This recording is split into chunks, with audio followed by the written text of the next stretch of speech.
एक भक्त द्वारा शिव की निंदा। एक बार कैलाश पर्वत पर भगवान शिव और मां पार्वती बैठे हुए थे। शिवजी ध्यान लगाकर बैठे थे। तभी पार्वती जी ने देखा कि वे मंद मंद मुस्कुरा रहे हैं। पार्वती जी के मन में प्रश्न उठा कि आज महादेव ध्यान मुद्रा में भी क्यों मुस्कुरा रहे हैं। उन्होंने भोले बाबा की समाधि समाप्त होने पर उनसे पूछा, स्वामी, मैंने आपको पहली बार समाधि में मुस्कुराते हुए देखा है, इसका क्या कारण है? शिवजी ने उन्हें बताया कि उनके एक भक्त और उसकी पत्नी की बातें सुनकर वे मुस्कुरा रहे थे। पूरी बात बताते हुए महादेव ने बताया कि मृत्युलोक में मेरा एक अनन्य भक्त, एक ब्राह्मण है, जो कि मेरे ही एक मंदिर में पुजारी है और दिन रात मेरी सेवा में लगा रहता है। वह इसी मंदिर के पीछे छोटी सी कुटिया में अपनी पत्नी के साथ रहता है।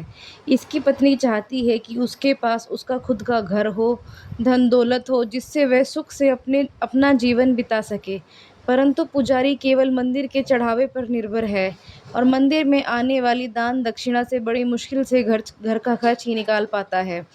घर और अन्य सुख सुविधा कहाँ से आएंगी? पर वह दिन रात मेरे से अपनी पत्नी का सपना पूरा करने का अनुग्रह करता रहता है। उसकी पत्नी ने उससे ऐसी बात कही जिसे सुनकर मैं मुस्कुराए बगैर नहीं रह सका। पार्वती जी ने पूछा, ऐसा क्या कहा उसकी पत्नी ने जो आपका ध्यान भंग हो गया? शिवजी ने बताया, उसकी पत्नी ने आज उसे ताना मारते हुए कहा कि जिन भोले शंकर की तुम दिन रात सेवा करते रहते हो और उनसे मेरे लिए घर मांगते रहते हो, उनके पास तो खुद का घर भी नहीं है। वे तो खुद कैलाश पर्वत पर रहते हैं, तुम्हें कहाँ से घर देंगे? यही बात सुनकर बस मैं मुस्कुरा रहा था। इस पर पार्वती जी को बड़ा आश्चर्य हुआ। उन्होंने कहा, स्वामी, यह बात सुनकर मुझे बहुत बुरा लगा। वह आपको ताना मार रही है और आप मुस्कुरा रहे हैं। आप उसे एक घर और सुख सुविधाएं दे दीजिए जिससे वो आपकी निंदा ना कर सके। इस पर शिवजी ने कहा, पार्वती, यह मेरे वश में नहीं है। ये सभी प्राणी तो मृत्युलोक में रहते हैं और अपने पिछले जन्म के और साथ ही इस जन्म के कर्मों का फल भोग रहे हैं, और जैसे ही इनके कर्मों का फल इन्हें मिल जाता है, उन्हें उस सभी प्रकार के सुख मिलना शुरू हो जाते हैं और अंत में वे मुक्ति पा जाते हैं। इसीलिए इसे मृत्युलोक कहा गया है। मनुष्य बार बार जन्म लेकर अपने कर्मों का हिसाब चुकाता है। यह कर्म भूमि है, बिना कर्म के गति नहीं है।